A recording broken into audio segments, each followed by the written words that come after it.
Welcome to great Kirikalan magic show.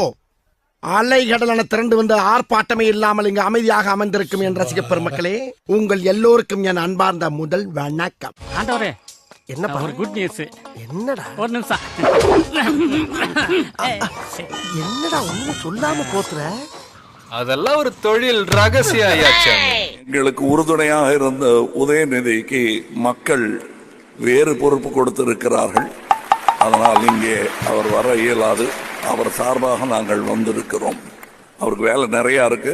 அந்த வேலையில் அவர் வெற்றி பெற வேண்டும். என்னுடன் அவர் உறுதுணையாக நின்றது போல் அவருடனும் நான் நிற்க வேண்டி வரலாம். வரும். ஆரம்பிக்கலாங்களா?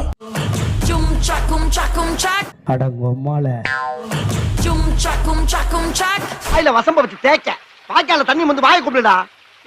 ஆல்ரைட், அடுத்ததா இன்னொரு சூப்பரான ட்ரிபியூட் நமக்காக காத்துட்டு இருக்கு. காலங்காத்தால ஒரு ரூசு போயிட்டு வந்து சிக்கிட்டமே. இவனை இவன் ரூட்லயே பேசி அனுப்பிச்சிட வேண்டியதான். சார் 30 வருஷமா பல சாதனைகளை படிச்சிருக்காரு சங்கர் சார். அவர் டைரக்ட் பண்ண ஒவ்வொரு படமும் தமிழ் சினிமாக்கு ஒரு ட்ரிபியூட் மாதிரி தான் இருந்திருக்கு. மனுஷன் போய் பேசலாம், ஆனா ஏக்கர் கணக்கில் எல்லாம் பேசக்கூடாது. அது எப்படா நெஞ்சில கொஞ்சம் கூட ஈரம் இல்லாம இவ்வளவு பெரிய பொய் சொல்ற? Very talented and the very beautiful Aditi Shankar. Can we put our hands together and welcome? Let's give a big hand to Aditi Shankar. Mahaprabhu, நீங்க இங்கே வந்துட்டீங்களா?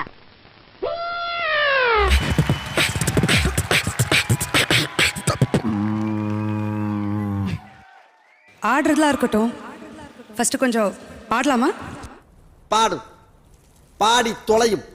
இசைமழையில் நிறைய நீங்கள் தயாரா? ஆப்பிள் லேப்டாப் பெண்ணே மடியில் வைத்து உன்னே தேய கொஞ்சி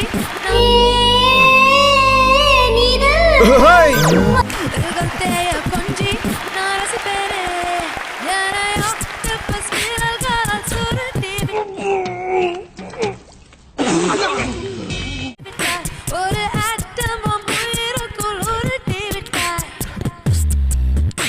என்னை ஆக்டோபஸ் மீறல்கால் சுருட்டி விட்டாய். முடியலையே, மூச்சு வாங்குது.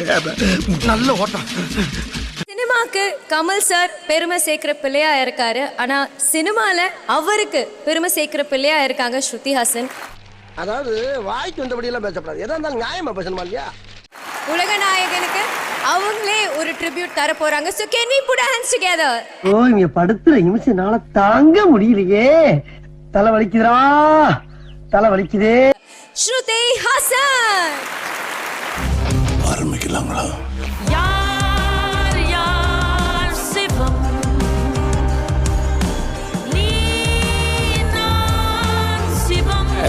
நிலாவில தங்க அதை கேட்கும் போதெல்லாம் என்னை யாரும் தேட வேண்டாம் அப்படின்னு எழுதி வச்சுட்டு எங்கேயாவது கண்காணாத இடத்துக்கு போயிடலாம் போல தோணும். இது என்ன பிரமாதம்? இது விட பெசலைட் ஒண்ணு இருக்கு. கூவுடா. சென்னை மக்களே, how we do it tonight?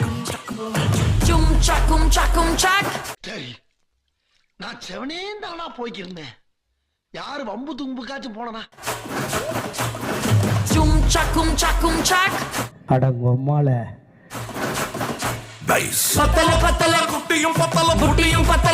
நாம் யாருக்கு என்ன தீங்கு செய்தோம்?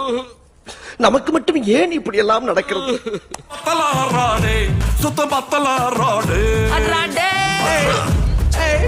காலங்காத்தால உனக்கு குறவழி வரைக்கும் சோத்த போட்டு வண்டியில ஏத்திட்டு வந்ததுக்கு உன்னால என்ன பண்ண முடியுமோ அதை பண்ணிட்டேன்.